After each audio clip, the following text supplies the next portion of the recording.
5:32 this morning, you can now drop off a RideKC bicycle anywhere in the city. The bike share program no longer uses docks where you pick up and take back bicycles. 41 Action News reporter Charlie Keegan joins us live this morning to explain how this new program works. Charlie, I'm one of the ones who's never used one of these bicycles. Does it make it easier for people like me that have never used this to do so?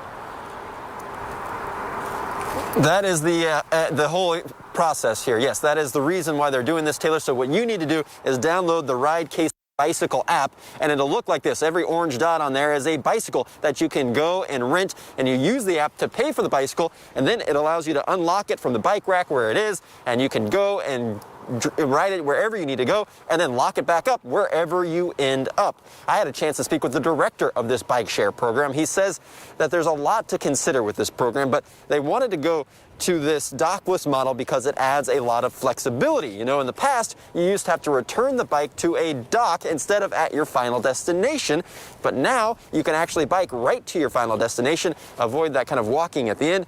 RideKC, though, is taking steps to make sure that these bikes are spread throughout the entire city so there's equal access for everyone. They are out there in a whole bunch of new neighborhoods, but we're continuously hearing the call for more bikes. And so I think that's a really good place to be in as well.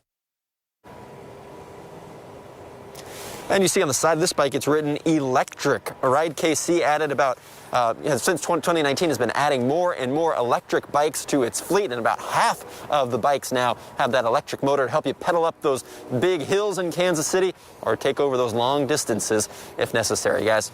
Oh, that's interesting. I'm thinking of Warnell, just south of the plaza, straight up there. Right. Charlie, we got to ask what happened to the old docks and the bicycles which fit with those? Yeah, so they had those docks for almost 8 years here in Kansas City, but they actually sold them to other cities which are still using that docking technology. Okay. So those docks and bicycles that used to be in Kansas are now in Philadelphia, Fort Worth, Omaha, Des Moines, other cities like that. That's interesting. We've been upgraded, as you see here. Can I ask you too, like the final destination, can you leave it like on your block because you took the bike home? Is that really okay? That is really okay, yeah. They just always ask you to make sure you're not blocking the sidewalk when you lock it up to the street pole or sign and you're on your block. Interesting. Thank you, Charlie.